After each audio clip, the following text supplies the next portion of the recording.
విలువలు లేని పనికి మాలిన స్త్రీలని కోడల్లా మీ అమ్మ నాన్న మధ్యకి తీసుకొచ్చావో వాళ్ళ ఆయుష్ని అర్ధాంతరంగా ముగించిన వాడు అవుతావు, గుర్తెట్టుకో.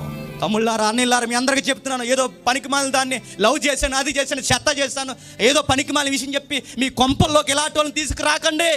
మీ అమ్మ జీవితాన్ని చేతులు నాశనం చేస్తావు, మీ నాన్న జీవితాన్ని లేనిపోని గాడిలోకి తీసుకెళ్ళిపోతావు.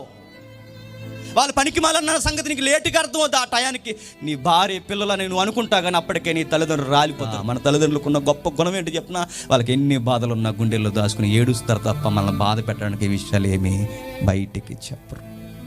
మనం అర్థం చేసుకోవాలంటే మా అమ్మకి నచ్చిందా, మా నాన్నకి నచ్చిందా, అనుకూలంగా ఉంటుందా ఉండదా, ఇవన్నీ చెక్ చేసుకుని ఇప్పుడు ఓకే కొట్టండి. ఏదో ఒకవేళ నీ రాంగ్ వేయా దేవుని మీద పెట్టండి, దేవునికి అప్పగించుకోండి.